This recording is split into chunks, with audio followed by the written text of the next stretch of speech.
Hello दोस्तों, आज है हमारा नायक सीरीज़ का प्रैक्टिस सेट नंबर 4। तो शुरू करते हैं। क्वेश्चन नंबर 1 होगा हमारा कि महाराष्ट्र के लोक नृत्य कौन कौन से हैं। आंसर है हमारा धनगिरी, लावणी, कोली, नकटा, गौरी चाल, ललिता, लेजिम, पोवाड़ा, तमाशा, घूमर आपका पड़ता है ये राजस्थान के अंदर, और भांगड़ा करते हैं पंजाब में, गरबा, टिप्पणी और डांडिया करते हैं गुजरात के अंदर। क्वेश्चन नंबर 2 होगा कि कथक शब्द की उत्पत्ति कहाँ से हुई है। आंसर है हमारा ये कथा से हुई है। ठीक है। कथक के प्रमुख घराने कौन कौन से हैं। जयपुर, लखनऊ, बनारस और रायगढ़। कथक के जो कुछ कलाकार हैं जैसे कि सितारा देवी, गोपीनाथ, गोपी कृष्ण और रोशनी कुमारी, लच्छू महाराज, अच्छन महाराज और शंभू महाराज। क्वेश्चन नंबर 3 होगा कि उस्ताद हस्सू खान का जो संबंध है वो किस घराने से है। आंसर होगा हमारा ग्वालियर। वो ग्वालियर घराना सबसे पुराना ख्याल घराना है, और इसका जो संबंध है वो संगीतकार है हमारे तानसेन, नत्थू खान और हद्दू खान का संबंध भी ग्वालियर घराने से। रामपुर घराने से संबंध है हमारा इनायत हुसैन खान का। सुजान खान का संबंध है आगरा घराने से। मियाँ कल्लू का संबंध है पटियाला जो कि पंजाब में पड़ता है। क्वेश्चन नंबर 4 होगा हमारा कि प्रसिद्ध भारतीय संगीतकार उस्ताद अलाउद्दीन खान का जो संबंध है वो किससे है। आंसर होगा हमारा सरोद से। सरोद के कुछ अन्य हैं जैसे कि अमजद अली खान सरोद करते थे, सरोद बजाते थे। उनके 2 बच्चे हैं अमान अली खान और अयान अली खान, जिनको 2014 में नोबेल प्राइज़ भी मिला है। कुछ और भी हैं सरोद को बजाने वाले जैसे कि अली अकबर और दौलत खान। ठीक है। संतूर से संबंधित है हमारे सतीश व्यास, अभय सोपारी, रुस्तम सोपारी वही जिसका संबंध है सूफियाना घराने से। और सुर बहार जो है इसको करने वाले हैं इमरत खान और अन्नपूर्णा देवी। ठीक है। क्वेश्चन नंबर 5 होगा कि पावल यानी कि जो पोल कूट जो भारत के किस राज्य का एक भगवान को आभार व्यक्त करने वाला, थैंकफुल करने वाला एक उत्सव माना जाता है। आंसर हमारा मिजोरम के कुछ इम्पोर्टेंट्स और भी फेस्टिवल्स हैं। रम को याद रखेंगे, मीजो हटा दो तो रम बचा। रम पीने के बाद लोग कहीं भी किसी को कूट देते हैं, यानी कि चपचार कूट, मीम कूट, खुमादो कूट और थाल फवांग कूट। केरल में मनाया जाता है ओणम, और उत्तरायण मनाया जाता है गुजरात में, लवी मनाया जाता है हिमाचल प्रदेश में। ठीक है। पावल उत्सव को हम स्ट्रॉबेरी उत्सव या फिर फसल पुलाव उत्सव भी कहते हैं। क्वेश्चन नंबर 6 होगा हमारा कि किस देश ने दूसरे ओलंपिक खेलों की मेज़बानी की। आंसर है हमारा फ्रांस और पेरिस जो कि 1900 में की थी। सर पहले की किसने की थी तो फिर वही बता दो। 1896 में की थी पहले की, एथेंस ने। 6 अप्रैल को स्टार्ट हुआ था। 6 अप्रैल को मनाया जाता है इंटरनेशनल स्पोर्ट्स डे। प्राचीन ओलंपिक जो हमारे हुए थे वो हुए थे हमारे 776 BC यानी कि ईस्वी पूर्व। राष्ट्रीय खेल दिवस मनाया जाता है 29 अगस्त को मेजर ध्यानचंद की याद में, और इनका जो जन्म हुआ था वो प्रयागराज में हुआ था। ये पूछते हैं कभी कभी। क्वेश्चन नंबर इसके अंदर है वो हमारा कि तीसरा ओलंपिक गेम जो है वो सेंट लुइस में खेला गया था, USA में पड़ता है। और ओलंपिक खेलों का जो जनक माना जाता है वो पीरे डी कोबार्टिन को माना जाता है जो कि फ्रांस के रहने वाले थे। ओलंपिक समिति का गठन हुआ था 23 जून 1894 में। इस दिन को ही इंटरनेशनल ओलंपिक डे मानते हैं, 23 जून को। ठीक है। क्वेश्चन नंबर और कुछ और इम्पोर्टेंट फैक्ट्स है जैसे कि 2021 में मनाया गया था ओलंपिक जो खेल हुआ था वो टोक्यो में हुआ था। भारत की रैंक रही थी 48। 1 गोल्ड, 2 सिल्वर और 4 ब्रॉन्ज, 1 2 का 4 याद कर लीजिए। 2024 में खेले जाएंगे, अभी जुलाई के अंदर होंगे पेरिस में। 2028 में जो खेले जाएंगे वो लॉस एंजलिस यानी कि USA में, और 2032 में खेले जाएंगे ब्रिस्बेन यानी कि ऑस्ट्रेलिया में, और 2036 में जो संभावना है वो भारत में है होने की ओलंपिक। क्वेश्चन नंबर 7 होगा कि पुरुषों के लिए कबड्डी मैदान की जो विमाएँ हैं जो यानी कि लंबाई और चौड़ाई वो कितनी है। आंसर हमारा 13 और 10। 13 मीटर लंबाई और 10 मीटर चौड़ाई। फीमेल के लिए ये सेम होने वाला है 12 और 8, 1 कम और इधर से 2 कम। ठीक है ना। कबड्डी, वाटर पोलो, नेटबॉल इन सब के अंदर 7 खिलाड़ी होते हैं। मैच की अवधि होती है टोटल 40 मिनट पुरुषों के लिए और 30 मिनट वुमेन्स के लिए। कबड्डी की बात चल रही है ना। प्रो कबड्डी लीग जो शुरू हुआ था 2014 के अंदर शुरू हुआ था, जिस दिन मोदी जी बने थे प्रधानमंत्री। क्वेश्चन नंबर 8 होगा हमारा कि भारत ने अपने एक दिवसीय यानी कि वनडे जो आपका क्रिकेट है वो पहली बार कब खेला था? वनडे क्रिकेट इंटरनेशनल 1974 में खेला था इंग्लैंड के खिलाफ। पहले कप्तान जो बने थे हमारे वो अजीत वाडेकर बने थे। पहला टेस्ट मैच जो खेला गया था 1932 में खेला गया था इंग्लैंड के खिलाफ। कप्तान थे सीके नायडू, और सीके नायडू को ट्रॉफी भी दी जाती है किसमें? क्रिकेट में। पहले जो T20 खेला गया था वो 2006 में खेला गया था, वो भी इंग्लैंड के खिलाफ खेला गया था। कप्तान बने थे वीरेंद्र सहवाग। पहला पिंक टेस्ट बॉल खेला गया था 2019 में, जो कि विराट कोहली की कप्तानी में, ठीक है ना, चीकू भैया की। क्वेश्चन नंबर 9 होगा कि द ग्रेट इंडियन नोवेल किसके द्वारा लिखी गई है? आंसर होगा हमारा शशि थरूर। इंडियन आफ्टर नेहरू कुलदीप नैयर के द्वारा लिखी गई। द सनसेट क्लब और द ट्रेन टू पाकिस्तान लिखी गई थी खुशवंत सिंह के द्वारा। द ब्रोकन विंग्स है Sarojini Naidu.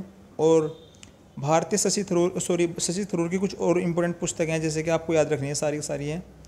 PACS India, why I am Hindu, और show business and an era of darkness, Ambedkar a life, riot a love story, और बुकलेस इन बगदाद, ठीक है, याद रखेंगे इसको। क्वेश्चन नंबर 10 होगा, कुछ भाग दिए हुए हैं, इनका संबंध किससे है? अनुच्छेद और भाग, ठीक है। जैसे कि भाग 1 जो भाग 2 है उसमें नागरिकता है सर, आर्टिकल 5 से लेकर 11 तक, ये तो पता था। 3 में है मौलिक अधिकार 12 से 35। 4 में होने वाला है राज्य के नीति निर्देशक तत्व जो कि 36 से 51। 4 कै में है मौलिक कर्तव्य, आर्टिकल 51 कै। और भाग 5 में है संघ यूनियन यानी कि 52 से 151। और भाग 6 में है राज्य राष्ट्र 152 से लेकर 237 तक, ये निरस्त कर दिया गया था भाग 7, ठीक है। भाग 8 में है यूनियन टेरिटरी यानी कि जो हमारे यूनियन टेरिटरी है उनके लिए एक स्पेशल प्रावधान है, अनुच्छेद 239 से लेकर 242 तक, ठीक है। तो क्वेश्चन नंबर 11 है कि कुछ भाग और भी हैं जैसे कि भाग 15 में है निर्वाचन, भाग 17 में है राजभाषा, और भाग 18 में आपात उपबंध यानी कि इमरजेंसी, और भाग 20 में है संविधान संशोधन, ठीक है। तो क्वेश्चन नंबर 12 है हमारा पहली अनुसूची, ये टोटल 8 अनुसूची है, इनको आपको याद रखना है। पहली अनुसूची के अंदर है संघ और राज्य, दूसरी के अंदर होने वाला है भत्ते, तीसरी के अंदर है शपथ का प्रावधान है, ठीक है। चौथी अनुसूची में है राज्य विधान परिषदों में सीटों का आवंटन, और 5वीं अनुसूची में आपका SC/ST के लिए स्पेशल प्रावधान है यानी कि एडमिनिस्ट्रेशन प्रशासन।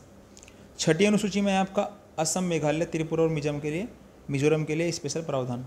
7वीं में है विशेष सूची यानी कि संघ सूची, राज्य सूची और समवर्ती सूची, सब 7वीं में है। और 8वीं अनुसूची में भाषाएं, टोटल 22 भाषाएं हैं। 14 और 8 को मैंने लिखा है इसको क्यों? क्योंकि 14 पहले से थी और 8 बाद में जोड़ी गई थी संविधान संशोधन के द्वारा। 9वीं अनुसूची में है संपत्ति का अधिकार, ये इसको निरस्त कर दिया गया था, मतलब संपत्ति का अधिकार को 300 कै में है ये। 10वीं अनुसूची में है दल बदल जो कि 52वें संविधान संशोधन 1985 में जोड़ा गया था इसको। 11वीं में है पंचायती राज, 73वें संविधान संशोधन 1992 में जोड़ा गया था। और 12वीं अनुसूची में है नगर निगम, 74वें संविधान संशोधन 1992 में इसको जोड़ा गया था। क्वेश्चन नंबर 15 होगा कि भारत की संघ सूची में कुल कितने विषय हैं? आंसर है हमारा 100। वैसे तो हमारे 100 विषय हैं लेकिन अभी तक अपडेट 97 हुए हैं। संघ सूची में 100 विषय हैं, राज्य सूची में 61 हैं और समवर्ती सूची में 52 विषय हैं। 5 विषय हमारे ऐसे थे जो कि राज्य सूची से समवर्ती सूची में लाए गए थे। वे कौन कौन से हैं जिनको स्थानांतरण कर दिया गया था समवर्ती सूची में? शिक्षा, जंगली जानवर, पक्षी संरक्षण, बाट और माप, सुप्रीम कोर्ट और हाई कोर्ट को छोड़कर सभी कोर्ट का प्रशासन यानी कि जो डिस्ट्रिक्ट कोर्ट वगैरह हैं। क्वेश्चन नंबर 17 होगा हमारा कि ऋग्वेद में उल्लेखित दशराज का जो युद्ध है वो किस नदी पर है? आंसर है हमारा पुरुषनी, वही पुरुषनी नदी जो रावी नदी के तट पर स्थित, रावी नदी का पुराना नाम क्या है? पुरुषनी है, ठीक है, याद रखेंगे।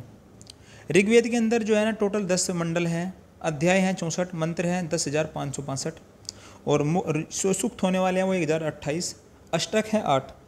कुछ वेदांग हैं हमारे, वेदांग उनको बोलते थे जिनको वेदों को पढ़ने के लिए जिनको यूज होता था, तो होता है अभी भी। शिक्षा, कल्प, ज्योतिष, व्याकरण, निरुक्त और छंद, ठीक है। उपनिषदों की संख्या है 108 और पुराणों की संख्या है 18, ठीक है। ये आपको पता होगा, ये आप पढ़ लीजिए इधर से कि ऋग्वेद के अंदर क्या है प्रार्थनाएं हैं, यजुर्वेद के अंदर कर्मकांड है, सामवेद के अंदर है संगीत, और अर्थवेद के अंदर है, अथर्ववेद के अंदर तंत्र मंत्र। ठीक है। कुछ नदियां हैं, उनके नदियों के पुराने नाम और नए नाम, जैसे कि सरस्वती का जो नया नाम है अब घग्गर कहते हैं, पुरुषणी को कहते हैं रावी, सतोदरी को सतलज, विपाशा को व्यास, कुंभा को काबुल, सदानीरा को गंडक, वितस्ता को झेलम, और गोमल को गोमती, और अस्किनी को चिनाब। अब ये कहते हैं इसको। ठीक है। दोदा बेटा एक चोटी है, वो कहाँ किन पहाड़ियों की सबसे ऊंची चोटी है? दोदा बेटा सर नीलगिरी पहाड़ियों की सबसे ऊंची चोटी है दोदा बेटा। ठीक है। इसकी हाइट जो होने वाली है वो 2637 मीटर है, नीलगिरी की सबसे ऊंची चोटी। अन्नामलाई की जो पहाड़ियाँ हैं वो पश्चिमी घाट में सबसे ऊंची चोटी है, जिसकी सबसे ऊंची जो चोटी है अन्नामलाई की, यह है अन्नाईमुड़ी। ठीक है। और इसकी हाइट है 2695। प्रायद्वीपीय भारत की सबसे ऊंची चोटी अगर पूछे तो वो अन्नाईमुड़ी है। ठीक है। पश्चिमी घाट की दूसरी सबसे ऊंची जो चोटी है हमारी वो मीशा पुलीमला है, और पूर्वी घाट की सबसे ऊंची चोटी हमारी जिंदागदा और महेंद्रगिरी है। ये एक एग्जाम में क्वेश्चन पूछा गया था रेलवे ग्रुप डी में कि महेंद्रगिरी की पहाड़ियाँ कहाँ पर है, डायरेक्ट पूछा गया था, ये ओडिशा में है। ठीक है। जिंदागदा कहाँ है? आंध्र प्रदेश में। ये भी अपडेट नहीं हुआ है, लेकिन अभी आपको उसको महेंद्रगिरी को मानना पड़ेगा। और धूपगढ़ है आपका महेंद्रगढ़ में, सॉरी मध्य प्रदेश में, वो याद रहना में मुझे। देखो धूपगढ़ है आपका मध्य प्रदेश में, यानी कि धूप नहीं लगेगी अगर आप मध्य में खड़े जाते हो। ठीक है। सरामती है आपका नागालैंड में, और गुरु शिखर पड़ता है राजस्थान में। दोदा बेटा आपके मैंने अभी बताया था तमिलनाडु के अंदर पड़ता है।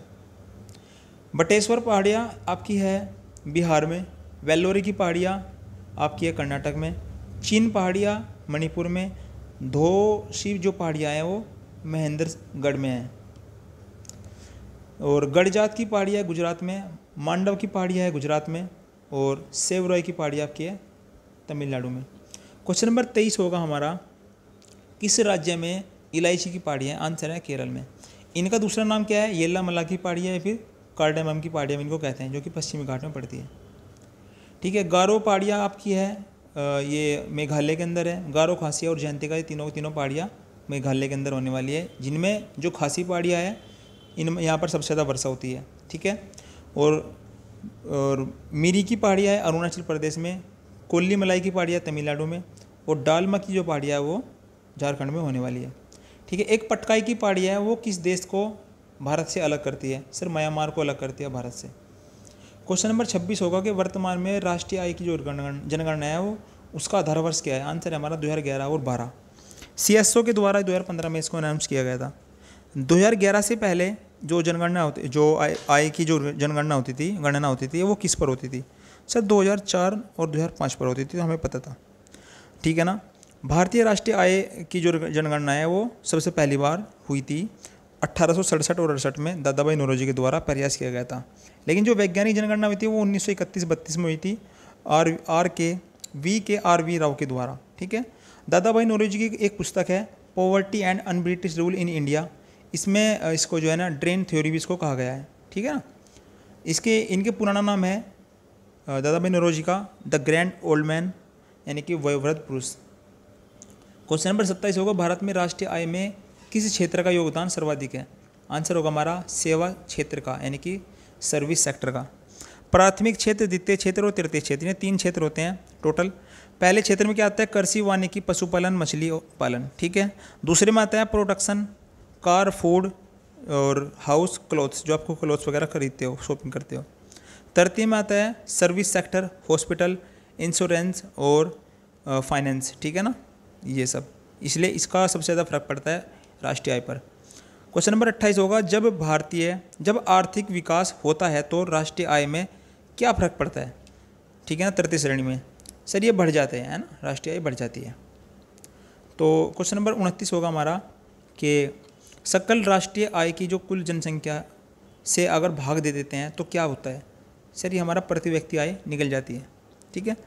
राष्ट्रीय चिकित्सा संबंधी जो थर्मामीटर है वहाँ पर जो इस्तेमाल होता है 37 डिग्री से 42 डिग्री सेल्सियस। ताप वैद्युत युग्म थर्मामीटर है, उसमें इस्तेमाल होता है 200 से लेकर 800। प्लेटिनम प्रतिरोध जो आपका थर्मामीटर है वहाँ पर 200 से लेकर 800 से लेकर 1200 सेंटीग्रेड, है ना। और पायरोमीटर में इस्तेमाल होता है 1500 से ज़्यादा डिग्री। ठीक है, याद रखेंगे आप इसको। सदिश राशियाँ हमारी क्या होती हैं? सर सदिश राशियाँ हमारी होती है जिसके अंदर दिशा के साथ साथ परिमाण भी होता है। कुछ सदिश राशियाँ हैं जैसे कि बल, विस्थापन, वेग, त्वरण, संवेग और आवेग। ठीक है। एक व्यक्ति जिसका पृथ्वी पर भार है 62 किलो और इसका चंद्रमा पर भार कितना होगा भाई हमारा? सर ये होगा 10 किलो, यानी कि 1/6। इसमें जो इसका जो अंतरिक्ष में भार होगा वो कितना होगा? सर 0 होगा, बिल्कुल ठीक है। द्रव्यमान कभी चेंज नहीं होता, ध्यान रखेंगे। ठीक है। पृथ्वी पर जो भार है टोटल उसका 1/6 होता है चंद्रमा पर। अगर आप 6 किलो की वस्तु कोई पृथ्वी पर है तो चंद्रमा पर वो वस्तु 1 किलो की होगी। शुष्क बर्फ क्या होता है? सर शुष्क बर्फ होता है ठोस कार्बन डाइऑक्साइड। ठीक है। किसके अपरूप नहीं होते?